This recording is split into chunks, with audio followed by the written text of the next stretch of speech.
Welcome to Everyday Entrepreneurs Everywhere with your host, Chris Parker. And welcome to Everyday Entrepreneurs Everywhere. This is Chris Parker, and I have another Parker on, Stephen Parker. But before we get into that, I want to highlight again that we are in Movember.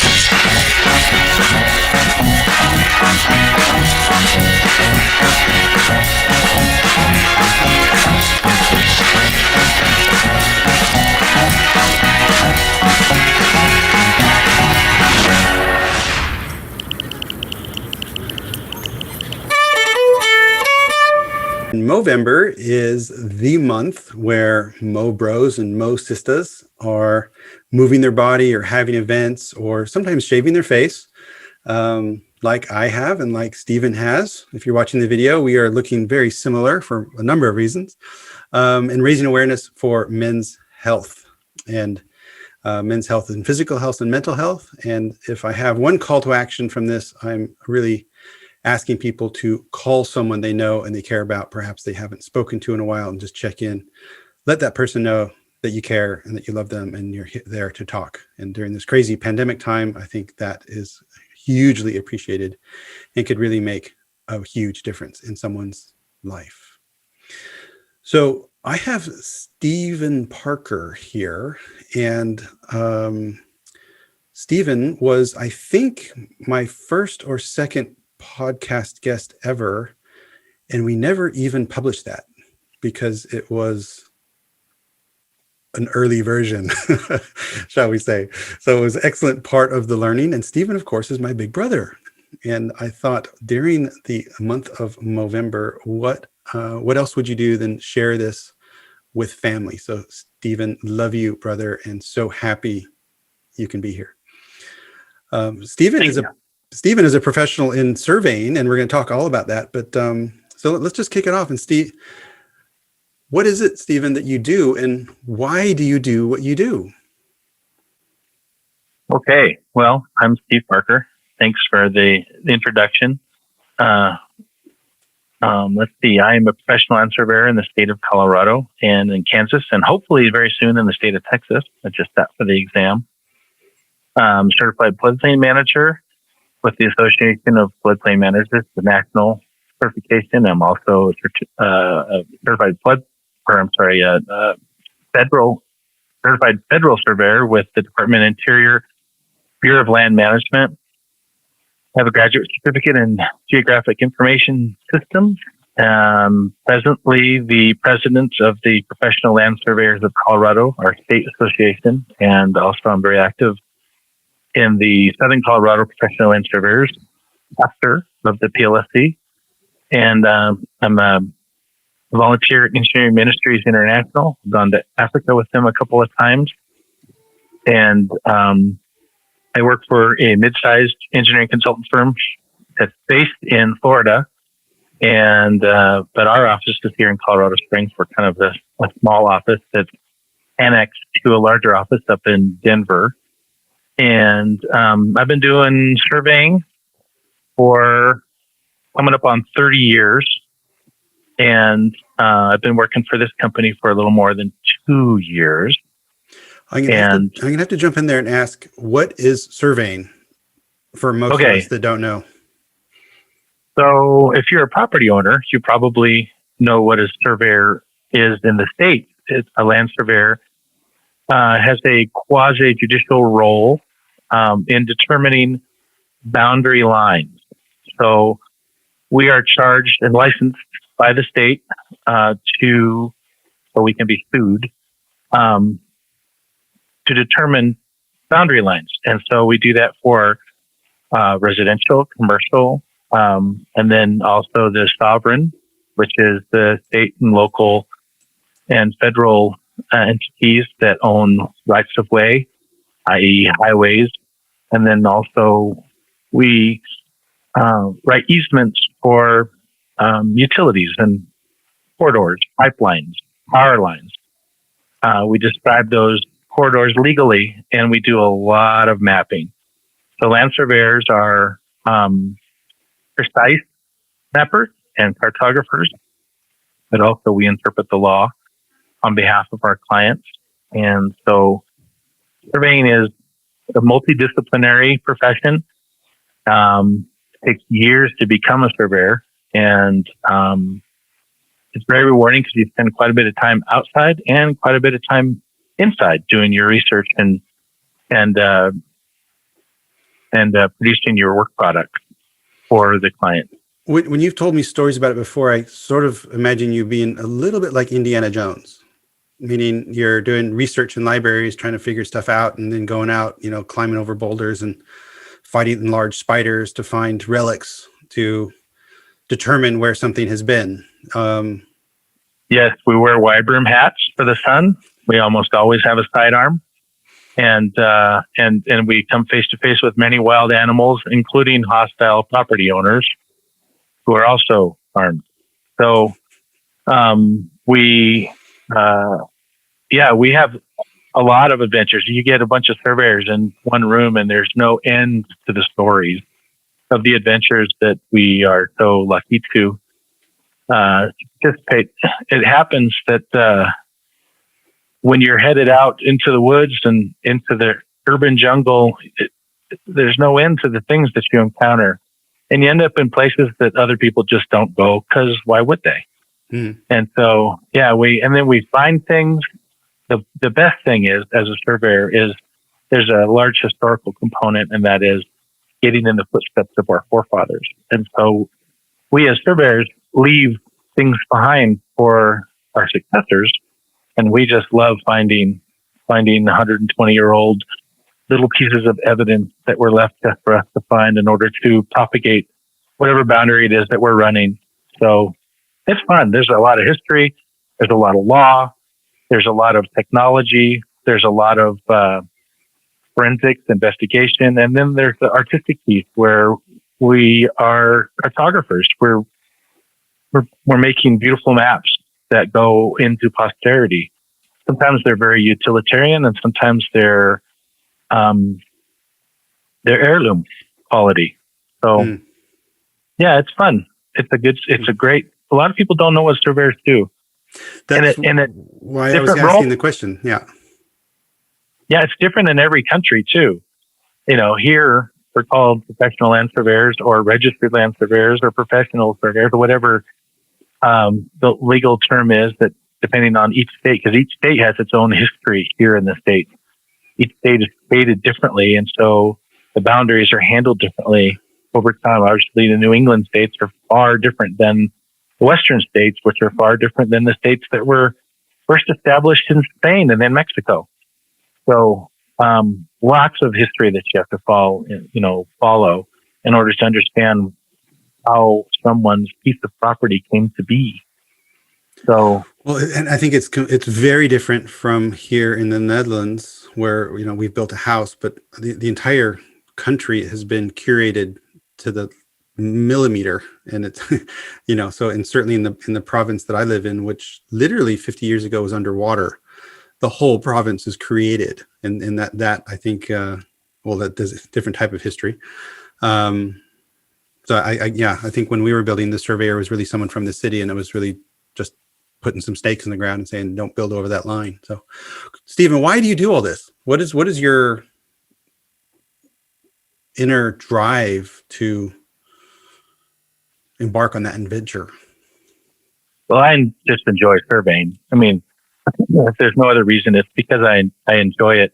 I was in the Army, and I was a cavalry officer. And so in the cavalry, you're out on your own, and typically without the benefit of supply trains, and you bring with you what you need. And when I got out of the Army, I thought, what am I going to do? And then I remembered I was a surveyor in college just for money. And I went right back to it, because I thought, if I can't be a cavalry officer, I'm going to go back and be a surveyor. And so I took a huge pay cut, went back into surveying. Didn't take me long before. It took me a couple of years before I was back where I needed to be financially in order to maintain. And then it ended up becoming a career. I just kept going. So now I'm the president of our professional society, and my next role, when I'm not president anymore, will be to represent the state at a national level, which I've done a couple of times, where it's great to go up to Washington, D.C.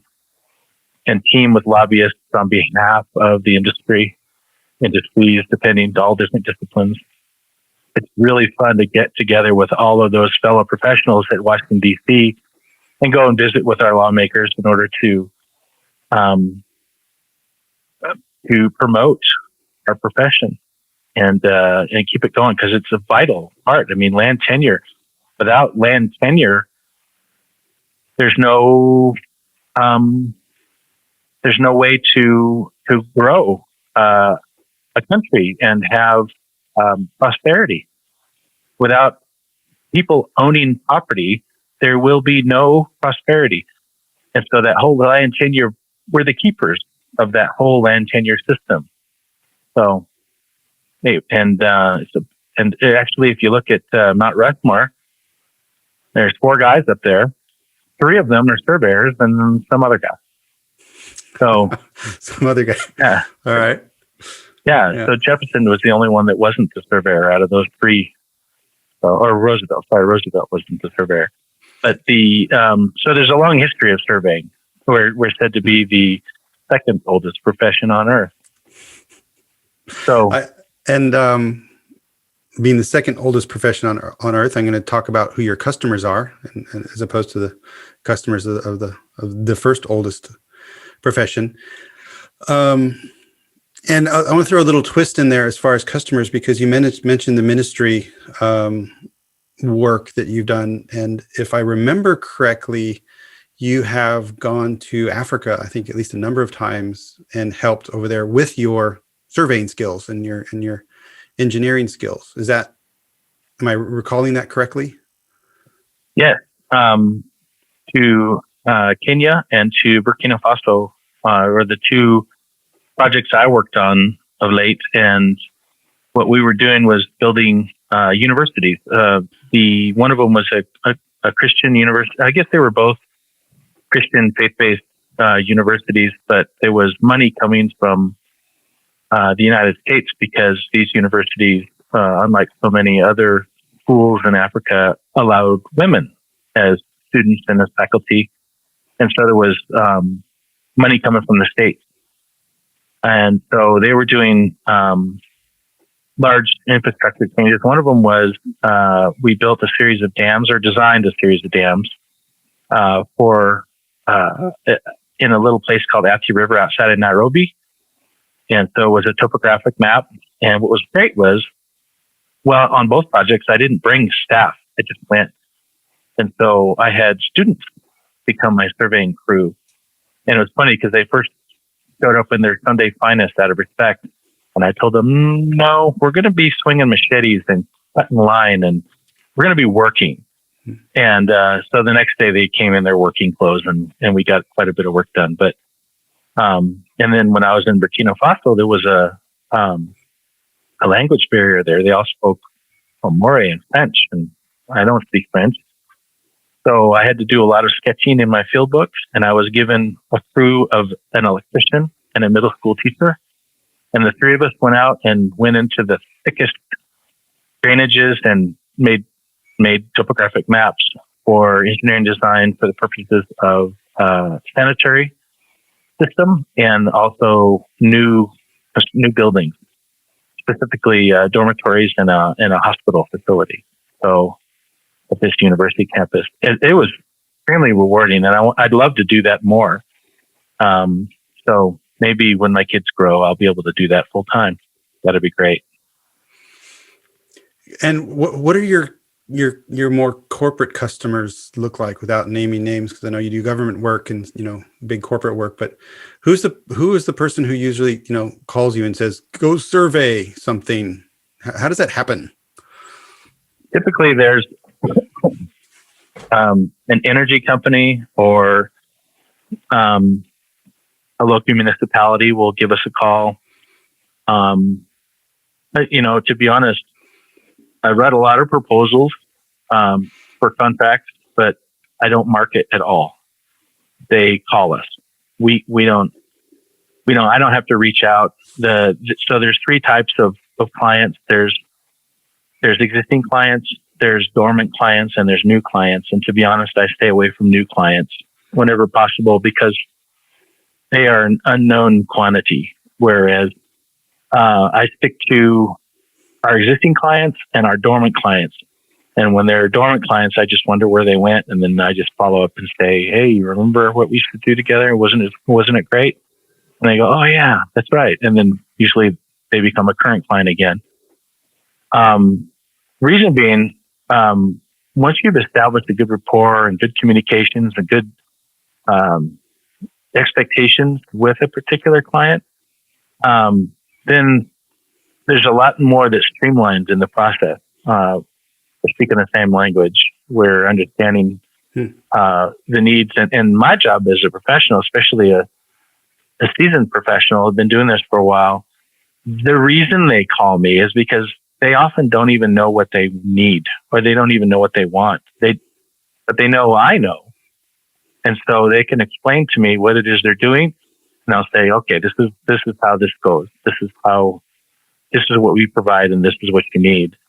And so my job is to forecast what I think that they would normally need in certain circumstances. And then also to look for all the pitfalls along the way so it runs smoothly. So usually they're looking for us to manage our segment on their behalf. And so that's what I do. Yeah, so I don't market. No, we have local utility companies and local municipalities and local commercial real estate brokers and such. They call us. We don't have to reach out. Well, and what is the dynamics that enables you to basically not market? Is that just pure old boys network, or is it quality of work, or relate? Well, the reason they come back is because they got what they expected. So we have to control expectations, and usually the work product is there's minimum criteria. Usually that's dictated by statute and also by regulations in whatever industry or whatever industry that the house is busy today. But for their specific industry. And so what we're giving them is usually a couple of little value-added pieces. Like, for instance, we have photogrammetry in-house. So we can offer aerial photography and photogrammetric modeling, which is mapping based on aerial pairs and aerial imagery. And we'll throw in the ortho-rectified imagery as a backdrop to our electronic deliverables, and that gives them something to look at that makes their lives a lot easier. And so a lot of times they're trusting us for the content because our licenses are on the line. So they know that we have to do a good job as far as precision is concerned and accuracy. So what my job is to obviously look for anything that's missing, but also to ensure that photographically, artistically, aesthetically, our deliverables are good looking before they go out. So a lot of times they have to trust us that our content is on the mark. And we have to do all sorts of internal quality control measures and to make sure anything leaving our office and going out for public consumption is correct. But my trick is to make it look good before it leaves. It's funny you say that. Is the work that I do in enterprise technology oftentimes has architectural dimensions, and that is also art. It's the aesthetics of readability and usability as well as just approachability, because sometimes I've seen some technical architectures that are, and it really depends on the audience as well. I think if you're an untrained like solution architect. Some of those deep, cloud engineer people put architectures together that I just can't read, but they can. So and then my magic is to translate it from, deep engineer to human. So a management team can read it. And it sounds like that's what you're doing, is you're giving them different versions, different lenses, so they can comprehend the story. Sometimes it goes wrong. And again, I'm digging way back. I remember you told me a story or showed me a bridge the bridge was built, but it was just a bit off. And so the left side and the right side didn't connect. Was that a surveying issue, or was that somebody else's mess up? That was a surveying issue, and that surveyor lost his job. My job was to go in and something wasn't right. There was, if you look down the abutment of a bridge, look down the edge of the abutment of a bridge, you should be able to see the edge of the abutment on the other side of the bridge, and they should line up pretty well. And this particular one had a wing wall that was off, and it was off so much that there was no way that they could install the guardrail. So they had to tear it down and start over. But my job was to represent the state in this one and put together an exhibit that showed where the problem was. And not only did that surveyor lose his job, the general contractor was run off, and there was a large lawsuit. And it was actually a German-based company, and they went under. It was not good.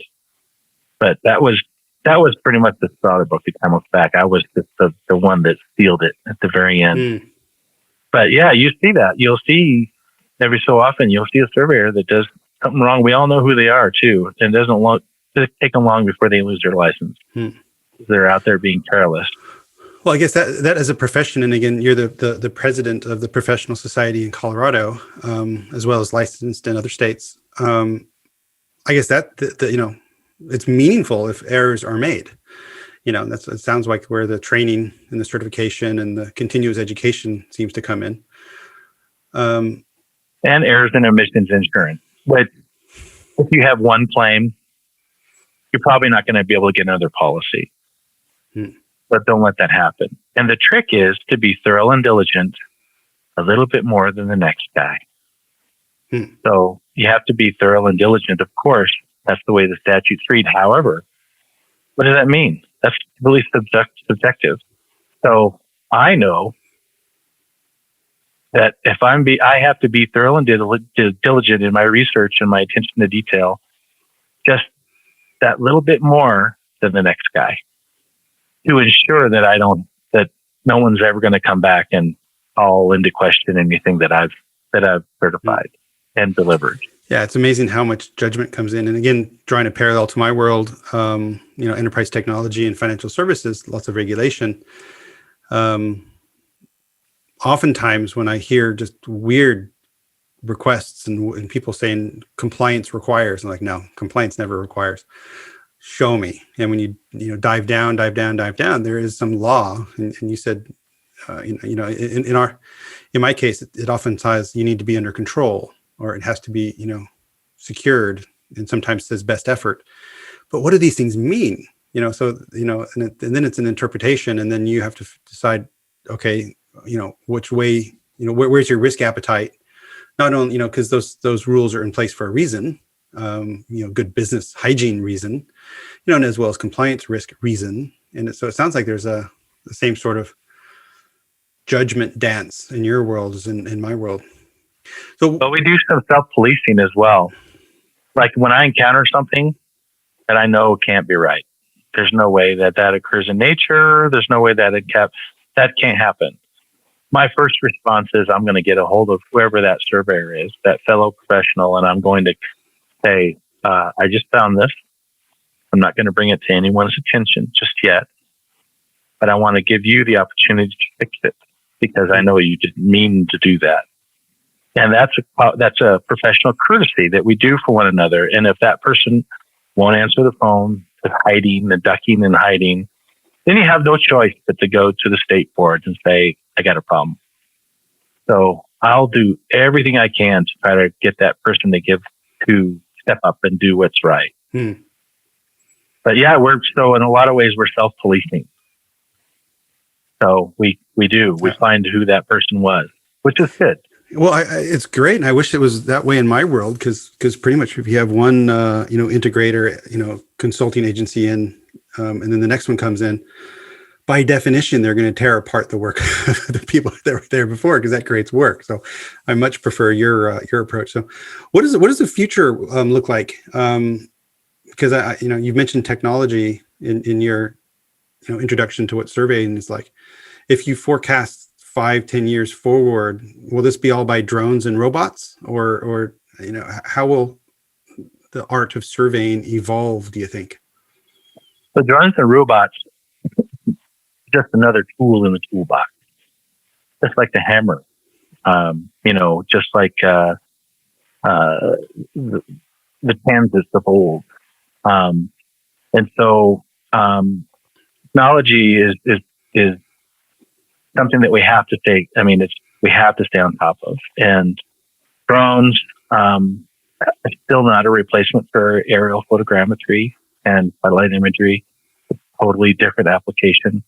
Drones are good for really small site projects, and they're usually don't have the optics or the precision that's good enough for engineering design. So right now they're still resolved to construction, phasing, as built, and marketing, that kind of thing. Unless you're dealing with buckets and shovels, geographic information systems, I think. But then again, GIS is a much larger picture, and so drones are really having to do with a small picture. So yeah, the tools are important, but they're just tools. And so really what matters in the profession are the people. And if you don't have good, trained, qualified people of integrity operating those tools, they don't mean, it doesn't matter how cool that toy is and how flashy and blinky it is. It really doesn't matter. It comes down to, can you figure out what the client needs and then bring the right tool to bear for the correct application, and then get them exactly what they need, nothing more, nothing less, and take a little value added in there, make everybody happy, and then not only make it correct, but make it good looking as it's leaving the door. So yeah, it really comes back to the people. And what's cool is these millennials that are coming in are savvy with the tech, and they're getting more creative. And so the deliverables are getting more streamlined. The deliverables are getting more information is added, more value is added to the deliverables on behalf of clients. And so the tools are great. But it's really the people that make the difference. And that's where I come in. My whole platform as the president of the professional society was reaching out to the young surveyors, young professionals, young technicians, and getting more of them involved in the professional side, but more so getting them trained. And so I'm involved in the National Society, the NSPS, as one of the CSE proctors, which is a certified survey technician. I'm doing one Saturday this week. We've got 4 guys coming in just for an exam. They're 6 and 8 hour exams. They're exhausted. And by jumping through these hoops, these guys are putting feathers in their caps towards licensure, towards promotion within the organizations. And we also do a lot of job fairs. We do a lot of stuff with the Boy Scouts and the Girl Scouts. We do review courses. We do, lots of outreach for young people. There is a national and a state level Young Surveyors Network, and we have happy hours just to get people networking. We do, we have places where people connect when we do our annual conferences, which I've been a part of our state conference since its inception. I think we're coming up on 20 years now. And, lots and lots of outreach. And that, to me, that's giving back. giving back to the profession, giving back to all those people that did the same for me when I was up and coming in the profession. And also, there's so few surveyors these days that the profession is actually at risk if we don't get some young people in the pipeline. Right now, the average age of the licensed professional surveyor, 58. There's a lot of crusty guys out there. So we've got the numbers are going down. It's getting better. We're getting more people, young people involved, only because there's such a shortage of us. The salaries are going up. There's a greater demand, and so people can actually get paid well to become a professional land surveyor. And so we're constantly outreaching to the young people. If somebody wanted to learn about becoming a surveyor, where would you recommend they go to orient and learn? Well, the NSPS, National Society of Professional Surveyors website has some, high level view of, what's the career path. However, it's different for every state. For instance, the state of Colorado has one, maybe two programs that will help you in licensure, and one in the Front Range and one on the Western Slope. And they're narrow paths, unfortunately. However, there are a lot of other schools, because right now you minimum 4-year degree, and then you have to have so many years depending on what that degree entails. Right now, if you try to become a professional land surveyor without a college degree, it's a 20-year commitment before you can even set for the exam. So 20 years if you want to go the experience route. So it's a huge commitment, and a lot of times the young folks go, "Oh my gosh, that's huge. Yeah, I don't want to do. That's too much work." And so that's why you see mostly older guys are the professionals, because they started doing it, and then they slowly said, "Well, you know what? Maybe I can do this." So we start them slow. We start them as survey technicians, and then we start them as interns, and then we try to build them up. And some states have a better pipeline, a better career path, a map. But the best place to start is at the national level, and then get a hold of someone at the state level like myself. I entertain these questions almost every week as the society president. People calling and saying, "Hey, I want to be a surveyor. I'm getting out of the Army. What do I do? I used to be, a combat engineer. I can build runways in Iraq." I'm like, we can work with that. Yeah. So, I say, well, this is the career path. This is where you start. And it just so happens I know someone who's hiring, and usually I'll turn them on to someone who I trust.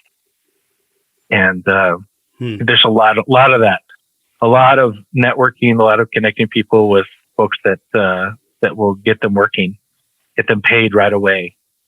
So great. So I enjoy the role, actually. Well, I think that's, even when you're in the military, I remember the pride you took in grooming and caretaking, for those are near you, reporting to you and et cetera. That's just kind of, the guy you are. I think that's also a testament to why you're, president of the association, in your state. It's incredible. Steve, we have to wrap up soon, sadly. I have a question for you, and then I'm also curious if you have one for me, because you are probably the person who has listened to the most of these podcasts of anyone, because you've even been on one that is unpublished. So you have a full history from, I can't say zero to hero, but zero to here. What are the highlights, or one highlight that you've experienced while, over the last couple of months of listening to the Everyday Entrepreneurs Everywhere story so far? Well, the one that I liked the most, it was just a few days ago, it was last week. And I think his name was, I have to look back, I think his name was Mike. But he actually spoke into my life. He was talking to me. Wasn't talking to me, he was talking to you. But felt like he was talking to me. And he was talking about um, working within the parameters of your expertise. In other words, you don't have to be good at everything, but if you're good at one thing, run with it. Hmm. Find your niche and then work within that, and don't have people telling that you need to be something that you're not. And that included education. It included even things within an organization. At least that's what I took away from it. The fact that he was saying, don't let people tell you what you need to be. You know who you are. Was that David Rendell? Was it David? I have to look back. I didn't catch all their names. Okay. But that one really spoke to me. And then some of these entrepreneurs were just inspiring. I had my own business for a while. I hung my shingle for, 3.5, almost 4 years. And it was brutal. Being chief cook and bottle washer was very difficult, especially my timing entering the market was brutal. It was 07, 08 going in, and I had to diversify and change my clientele base quick in order to stay afloat, which I did. So I was able to keep the business going, but it was not very profitable. And so I ended up going back into corporate America, where I knew that I had a regular paycheck. And then also just my temperament is that I'm not a lone wolf. I work better in a team environment. And so working with other folks suits me. And but and this leads me to the question that I had for you, and that is, I do engineering consultancy, and I do a lot of just relationship building is my way of keeping my clients alive, keeping the business alive. It's all relationship based. Really, it's people who know me and they call me, and people who I foster relationships with professionally. And a lot of the folks that you are rubbing elbows with are data-driven folks. They're looking at analytics. They're looking at performance. They're looking, and I haven't been able to really put my finger on analytics for what I do. Everything is relationship based. It's not data-driven at all. And I don't even know if there's anybody in my company that does that. There's bean counters, but that's different. So we have lots of accounting people and lots of project management type folks that are always, and we're publicly traded. And so that's extremely important that everything is done correctly. But I don't see any data driven, so how do you think an engineering consultant firm could use analytics, market analytics, in order to increase business and have an entrepreneurial uptake? Well, 3 ideas come to mind. One is you are very process oriented. It seems like you have run books and scripts, and we have workflows, a specific workflow. If you were to automate some of those workflows, or at least digitize some of those workflows, so you can start seeing bottlenecks. There's a whole universe called process analytics, and if you have systems that you could hook up and see where rework happens, you can see where bottlenecks happen, you can see where quality issues happen. I think that's probably a area of management expertise anyways. So then for me, the question would be is how much value would you get? Because as an engineering company, it's not routine all the time, so then you have to make this sort of decision on a lot of our bottlenecks and are from client indecision or changes. We have to be constantly flexible. We'll be going in a direction, cooking with gas, and suddenly they'll say, we can't build through there because there's a herbal hopping mouse that is protected, and so we're not going through there anymore. Oh, and by the way, we didn't collect any information for where we're now going. Start over. And that happens all the time, that kind of thing. So it's semper gumby for us. We're constantly having to be flexible.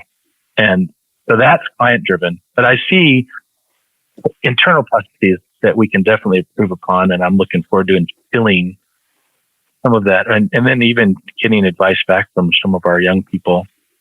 Well, the universe genius. to look at is RPA, robotic process automation. That's again, that's for routine stuff. Think about accounts payable, accounts receivable. Instead of having a clerk there doing things, a lot of that can be automated. If you have standard forms coming in, that those can be scanned and machine read and then fed in, as opposed to having people type and then data entry errors and that kind of manual error thing going on. Another thing that came up is, although you also said that it's very relation based. If you don't have that book of business already, then there is analytics that you can use for marketing purposes and outreach. So, for example, with the fashion brand that I'm working with right now, they know who their customers are, but they don't know who is a potential customer. So because when you ask, in that country, what is your potential? Well, we think it's that. Okay. Why do you think it's that? Meaning, do you know how many, fashion boutiques are there? And then do you know how many actual, maybe shoe stores are there? And there's ways, here, it's basically scraping. There's a lot of ways to get the data. You can buy the data, you can scrape the data, you can make the data. We've done all that in the past, meaning hire temps just to go search fashion boutique Belgium, and then just start putting it into spread. That's the long way. Another thing you can do is find directories, online directories, and anything that's structured data online, that if you put in fashion boutique and it gives you pages of data in a structure, you can just set up a machine to scrape that and continually scrape that and drop it into a database. Depends on how far you want to go with it, because then you could match that up with your LinkedIn and say you can do some outreach, because it's a little bit more targeted. If you wanted to go even further than that, there's a really scary tool that I love called Crystal Knows. And Crystal Knows is a plugin to LinkedIn that basically, if you were on LinkedIn, and you're not, because you're not on social media, but if you were on LinkedIn, I could go to your profile and the Crystal Knows machine would run, and it would see everything in LinkedIn that you've done. It would give me a personality score for you. And the interest score. Well, it's like on a disc profile. So are you a leader, a supporter, whatever. And then it gives you recommendations. And so based on my personality and your personality, if I want to have a coffee meeting with you, this is how I should write the email. So those are the kind of fun things you can do and say, okay, well, what if we ran Crystal Knows on your favorite customers? And then started to segment, okay, those types of personalities are very, I don't know what, relationship based and fact based, for example. And then when you get an inbound request coming from a buyer who is the opposite of that, that could give you another data source to not say no, but to know what to look for, because I don't like making decisions on these types of profiling things. And then you just feed all that into your CRM and your automated marketing machines, because that way then the outbound marketing could be targeted based on their preference, based on their industry. I don't think it's necessary for you guys, because again, you have your Rolodex. And for what you told me before we started, you guys are more than busy. Well, we're more than busy. And the way I figure out what's going on out there is I befriend the power brokers, and I go out and I build relationships with the movers and the shakers. And then when I meet with them, we cross level information, and we figure out who's doing what's new in town, what's coming, what's out there, who's coming, we do it manually. Well, and I think that makes sense also, because just the generation that you said most of these people are, and this is engineered to order, and it's big ticket. And so a lot of the things that I'm talking we're talking hundreds of thousands, $1 million projects, huge, big ticket. We're talking government contracts. Yeah. We do large government contracts. And then some of them are large government funded private type contracts.